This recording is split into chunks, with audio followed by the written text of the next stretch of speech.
Hello everyone, welcome back to the channel. इस video में हम जानेंगे कि नील की GSTR1 ऑनलाइन या फिर एसएमएस के थ्रू कैसे फाइल की जाती है। तो नील की जीएसटी रिटर्न फाइल करने से पहले कुछ इंपॉर्टेंट कंडीशंस है जो कि आपको फुलफिल करना होता है। तो आप जीएसटी रिटर्न चाहे मंथली फाइल करते हो या क्वार्टरली फाइल करते हो, दोस्तों आप नील की GSTR1 तभी फाइल कर सकते हैं जबकि आपकी कोई भी आउटवर्ड सप्लाईज नहीं हो।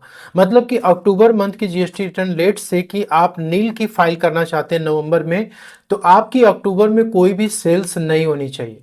सेकेंड कंडीशन ये है कि आपने यदि पहले GSTR1 फाइल किया हुआ है, लेट से कि आपने सितंबर मंथ की फाइल की हुई थी और उसमें आपने इनवॉइसेस रिपोर्ट की हुई है, अब उससे रिलेटेड कुछ अमेंडमेंट्स आपको करनी है नवंबर मंथ में, तो आप नील की जीएसटी रिटर्न फाइल नहीं कर सकते हैं। और नेक्स्ट कंडीशन ये कि आपकी कोई भी क्रेडिट नोट या डेबिट नोट नहीं होनी चाहिए जो कि आप करंट मंथ में अपडेट करना चाहते हो, या फिर सर्विसेज से रिलेटेड जो भी एडवांस आपको मिला उसका एडजस्टमेंट आपको करंट पीरियड में करना है, तो आप उस केस में नील की GSTR1 फाइल नहीं कर सकते हैं।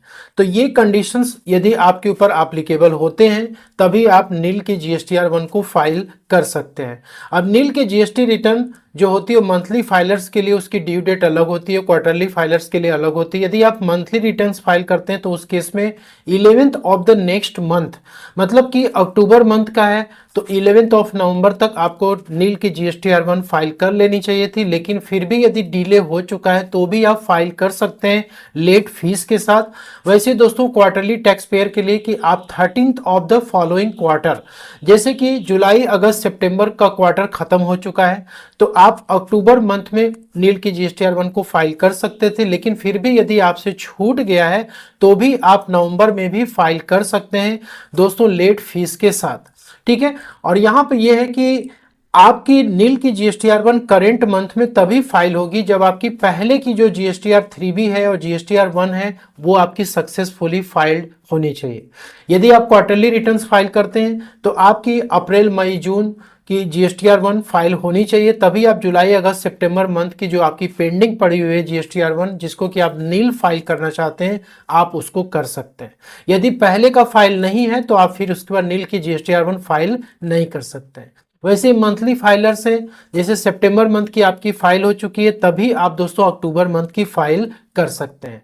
अब यहाँ पे है कि GSTR1 को फाइल करने के लिए दो तरीके होते हैं। एक तो होता है कि आप ऑनलाइन पोर्टल पे जाकर के GSTR1 को फाइल कर सकते हैं, दूसरा होता है SMS के थ्रू। तो सबसे पहले तो हम SMS के थ्रू आप GSTR1 को कैसे फाइल कर सकते हैं। तो मोबाइल के थ्रू नील की GSTR1 फाइल करने के लिए आपको यहाँ पे एक नंबर दिया गया है 14409, इसी पे आपको SMS करना है। लेकिन SMS करने के लिए जो मोबाइल नंबर आप यूज कर रहे हैं वो GST पोर्टल पे एडेड होना चाहिए, ठीक है, जो कि ऑथोराइज सिग्नेटरी की तरह वर्क करता है। आप किसी दूसरे मोबाइल नंबर से यदि भेजेंगे तो आपका रिटर्न फाइल नहीं हो पाएगा। ठीक है, तो आपको अपना मोबाइल उठाना है और मैसेज वाला बॉक्स ओपन करना है और वहां पे दोस्तों आपको ये टाइप करना है नील R1, अपना GST नंबर मेंशन करना है और टैक्स पीरियड आपको MM और YY में मेंशन करना है। एग्जांपल के तौर पे मान लीजिए कि आप अक्टूबर मंथ की GST रिटर्न्स को फाइल करना चाहते हैं तो उस केस में आपको यहाँ पे नील लिखना है, देन आपको R1 लिखना है, यहाँ पे आपको अपना GST नंबर मेंशन करना है और यहाँ पे दोस्तों पीरियड आपको लिखना है। जैसे अक्टूबर मंथ की आप कर रहे हैं तो यहाँ पे 10th 2025 आपको लिखना है। वैसे ही आप क्वार्टरली नील की GST रिटर्न को फाइल करना चाहते हैं तो यहाँ पे आपको 09/2025 मेंशन करना है, क्योंकि आप जुलाई अगस्त सितंबर मंथ की फाइल कर रहे हैं तो यहाँ पे आपको उसी के अकॉर्डिंग आंसर करना है। अब आपके मोबाइल नंबर पे एक 6 डिजिट का SMS कोड जाएगा और ये कोड 30 मिनट्स तक वैलिड रहता है। ये कोड आपको जैसे ही रिसीव होता है आपको SMS करना है 14409 पे और आपको इस तरीके से मेंशन करना है CNF R1 और वो कोड जो 6 डिजिट का वो आपको यहाँ पे मेंशन कर देना। इसके बाद आपको इसे सेंड कर देना तो आपकी जो GSTR1 नील वाली है वो फाइल्ड हो जाएगी। अब नील की GST रिटर्न आपको ऑनलाइन सबमिट करना है तो आप लॉगिन कर लीजिए। लॉगिन करने के बाद यहाँ पे फाइल रिटर्न वाले डैशबोर्ड पे आप आ जाएंगे। यहाँ पर आपको सिलेक्शन करना है पीरियड, ठीक है। तो लेट्स से कि आप अक्टूबर मंथ की GST रिटर्न को फाइल करना चाहते हैं जो कि आप 11th ऑफ नवंबर तक फाइल नहीं कर पाए थे, या फिर जुलाई अगस्त सितंबर क्वार्टर के लिए आपको फाइल करना था जो कि 13th अक्टूबर तक फाइल करना था लेकिन आप नहीं कर पाए हो तो भी आप इसे कर सकते हो।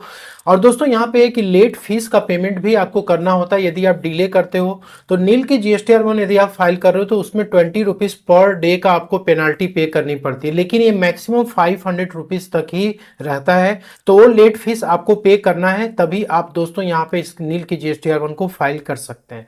अब यहाँ पे क्या है कि लेट से कि आपने यहाँ पे सेलेक्ट कर दिया अक्टूबर मंथ। अब यहाँ पे सेलेक्ट करने के बाद ये ऑलरेडी फाइल्ड है, तो मैं आपको यहाँ पे नवंबर मंथ लिख करके बता देता हूँ। ठीक है, सर्च पे आप क्लिक करेंगे तो यहाँ पे देखिए प्रिपेयर ऑनलाइन पे आपको क्लिक करना है। प्रिपेयर ऑनलाइन पे जैसे क्लिक करेंगे यहाँ पर आपको काफी सारे टैब दिख जाते हैं। यदि आपकी कोई भी टैक्सेबल सप्लाईज है, कुछ अमेंडमेंट आपको करना है, ठीक है, डेबिट नोट क्रेडिट नोट आपको इंटर करना है, तो उस केस में आपको नील GST रिटर्न नहीं फाइल करनी। लेकिन आपके केस में ऐसा कुछ नहीं है, तो आपको यहाँ पे सिंपली इस बॉक्स को आपको चेक करना है। यहाँ पे कंडीशंस जो मैंने आपको बताया था वही यहाँ पे मेंशन है। फाइल स्टेटमेंट पे आपको क्लिक करना है, ठीक है, और यहाँ पर आपको इस बॉक्स को सेलेक्ट करना है, ऑथोराइज सिग्नेटरी सेलेक्ट करना है। इसके बाद आपको फाइल विथ EBC कोड पे सेलेक्ट करना है। आपके मोबाइल नंबर पे एक कोड जाएगा, इंटर करेंगे, देन आप GSTR1 को फाइल कर सकते हैं। यदि आपके केस में नील की GSTR1 समरी जनरेट करने के लिए बोलता है तो आप समरी भी जनरेट कर सकते हैं। उसके बाद आप फाइल स्टेटमेंट पे जाएंगे तो आपकी GSTR1 फाइल हो जाएगी। आशा करता हूं कि वीडियो में दी गई जानकारी आपको पसंद है, अच्छी लगे तो लाइक शेयर जरूर करें। Thank you so much.